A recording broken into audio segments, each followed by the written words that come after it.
कक्षा 11 हिंदी आरोह भाग 1 की पहली कविता है पद, जिसके रचनाकार हैं कबीर। हम तो एक एक करी जाना, दोई कहे तिन्ही को दो जग, जिन नाहिन पहचाना। एकै पवन एक ही पानी, एकै ज्योति समाना। एकै खाक गड़े सब भांडे, एकै कोहरा साना। जैसे बाड़ी काष्ट ही काटे, अग्नि न काटे कोई। सब घटि अंतरि तू ही व्यापक, धरे स्वरूपे सोई। माया देख के जगत लुभाना, काहे रे नर गर्बाना। निर्भय भया कछु नहीं व्यापे, कहे कबीर दीवाना। इसमें कई कठिन अंश हैं। एक परमात्मा के लिए आया है, जिसे कवि की दृष्टि में वह एक है। दोई दो तीन ही उनको, दो जग नरक नाहिन नहीं। एक है एक, पवन हवा ज्योति प्रकाश, समाना व्याप्त। खाक मिट्टी गढ़े रचे हुए, भांडे बर्तन।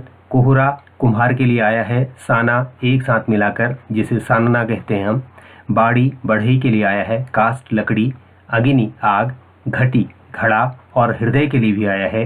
अंतर भीतर या अंदर, व्यापक विस्तृत, धरे रखे, स्वरूपे स्वरूप, सोई वही, जगत संसार, लुभाना मोहित होना, नर मनुष्य, गर्वाना गर्व करना, निर्भय निडर और भय रहित, दीवाना बैरागी के लिए आया है।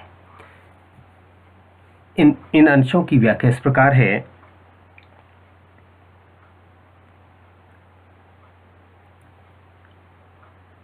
कबीर कहते हैं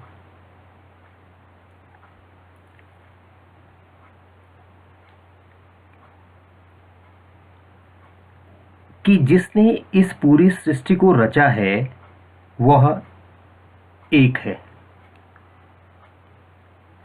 इसी बात को आगे बढ़ाते हुए कबीर कहते हैं वह परमात्मा इस संसार में व्याप्त है और लोग उससे अनभिज्ञ हैं।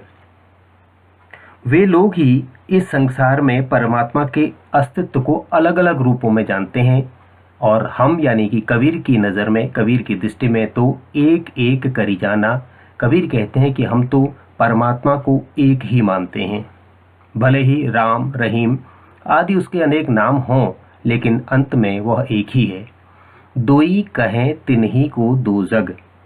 आगे कबीर अपनी बात को बताते हुए कहते हैं कि जो लोग दो जग का मतलब है नरक। जो लोग ईश्वर को, परमात्मा को दो मानते हैं, आत्मा और परमात्मा दोनों को अलग अलग मानते हैं, वो नरक के भागी हैं। दो जग वह नरक के भागी हैं। जिन नाहिन पहचाना, ऐसे वे ही लोग हैं जो ईश्वर को या परमात्मा को नहीं पहचानते हैं और उनके अलग अलग रूपों के बारे में चर्चा करते हैं और उन्हीं को मानते हैं। अपनी बात के समर्थन में कबीर कहते हैं एक है पवन एक ही पानी। जिस प्रकार से हवा एक ही है और उसके अलग अलग रूप हैं, कभी वह तूफान के रूप में दिखाई देती है, कभी वह साधारण हवा के रूप में होती है, तो लेकिन है वह एक ही। पानी इसी प्रकार से अलग अलग प्रकार का, गंगा का जल है, छोटी नदियों का जल है, कुएं का जल है, वो अलग अलग रूप से जाना जाता है, लेकिन होता वह जल ही है, पानी है। एक है ज्योति, इसी प्रकार से ज्योति विभिन्न प्रकार से, किसी को हम आग कहते हैं, किसी को हम ज्वाला कहते हैं, लेकिन होती वह एक ही है।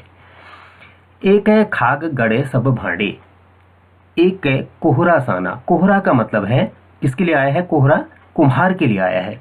तो जिस प्रकार से कुम्हार, एक है खाक, खाक का मतलब है मिट्टी, एक ही प्रकार की मिट्टी से गढ़े माने वह बनाता है, भांडे माने बर्तनों को।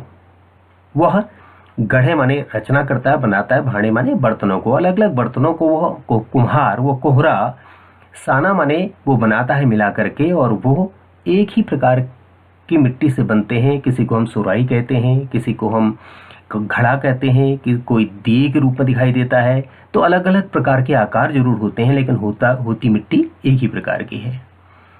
उसके बाद आगे आत्मा की अमरता के बारे में कबीर कहते हैं कि जैसे बाढ़ी काष्ठ ही काटे, बाढ़ी बढ़ई के लिए आया है, काष्ठ लकड़ी, काटे माने काटता है। जिस प्रकार से बढ़ई जो है लकड़ी के विभिन्न आकार देता है, टेबल बनाता है, कुर्सी बनाता है, और वो अलग अलग प्रकार के आकार प्रकार की चीज़ें हमारे लिए बनाता है।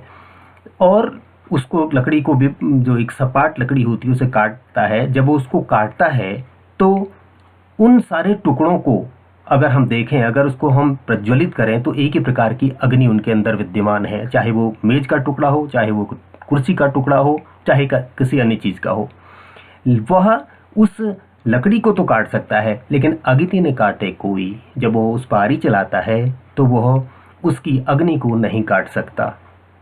अग्नि सब में एक समान विद्यमान रहती है। वैसे ही सब घटी अंतर तू ही व्यापक, तू ही का मतलब ईश्वर, सब घटी माने सब लोगों के मन में, सबके हृदय में, अंतर मन में।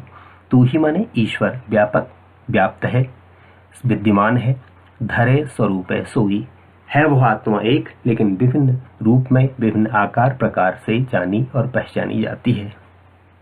इसलिए माया देख के जगत लुभाना, यह संसार माया से भरा पड़ा है। विभिन्न प्रकार के प्रलोभन हैं, यहाँ पर आकर्षण हैं, भौतिक आकर्षण हैं, जिनसे व्यक्ति लुभाना का मतलब लोभी बना रहता है। उन्हीं पर वह अपना ध्यान लगाए रखता है, और उस पर वह काहे रे नर गर्वाना, इसलिए ही अरे वो नर, अरे मनुष्य, तू गर्वाना माने गर्व क्यों करता है, तू घमंड क्यों करता है। कोई कहता है मेरे एक मकान यहाँ है, एक हल्द्वानी में है, एक दिल्ली में है, या अलग अलग प्रकार से बातें करता है और अपनी संपत्ति का ब्यौरा देता है और गर्व करता है। तो कबीर कहते हैं यह केवल माया है और यह समाप्त होने वाली है, इसलिए इन पर गर्व न किया जाए, इन पर गर्व तू मत कर। निर्भय भया कछु नहीं व्यापे, अगर कोई व्यक्ति निर्भय होकर के भगवान के प्रति अपने आप को ईश्वर के प्रति समर्पित करके अपना जीवन निर्वाह करता है, तो उसे कछु नहीं व्यापे माने किसी भी प्रकार की कोई भी कठिनाई उसके अंदर व्याप्त नहीं रहती, यानी कि उसे किसी भी कठिनाई का सामना नहीं करना पड़ता। कहे कबीर दीवाना, ऐसा कबीर कहते हैं जो अपने आप को दीवाना माने बैरागी, भगवान के ईश्वर के भक्ति में लीन मानते हैं, और समाज की नज़रों में जिनको दीवाना कहा जाता है, जो अपनी सद्बुद्ध खो देते हैं ईश्वर के समर्पण के भाव को प्रकट करने के लिए, और यह ध्यान नहीं रखते थे समाज उनके बारे में क्या चर्चा करता है, ऐसे व्यक्ति को दीवाना कहा जाता है। तो ऐसे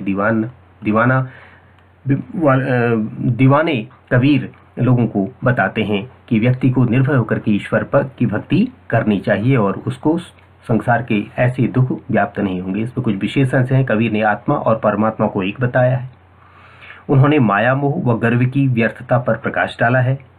एक एक में यमक अलंकार है, क्योंकि ईश्वर के लिए भी आया है, एक के लिए भी आया है। और खाक और कोहरा में रूप का तिशयोक्ति अलंकार है। संपूर्ण पद में अनुप्रास अलंकार की छटा दर्शनीय है। भाषा सदुक्खड़ी है। सदुक्खड़ी का मतलब होता है एक ऐसी मिलीजुली भाषा जिसको पंचमेल खिचड़ी कहा जाता है। कबीर क्योंकि खुद ही उन्होंने कहा है, मसी कागद छू नहीं कलम गही नहीं हाथ। उन्होंने मसी माने स्याही और कागज को छुआ ही नहीं है, और कलम गही माने कलम को उन्होंने हाथ में कभी पकड़ा नहीं, यानी कि वो अनपढ़ थे। तो इसलिए उनकी भाषा, वो जहाँ जाते थे वहाँ की भाषा को ले लेते थे और उसको अपना करके वो अपने पदों में उनका वर्णन करते, उनके माध्यम से वर्णन करते थे। संपूर्ण पद में उदाहरण अलंकार है, पद में गेयता है और संगीतात्मकता है। इस प्रकार से कबीर का ये पद पूरा हुआ, और इसके बाद अगला पद अगले वीडियो में।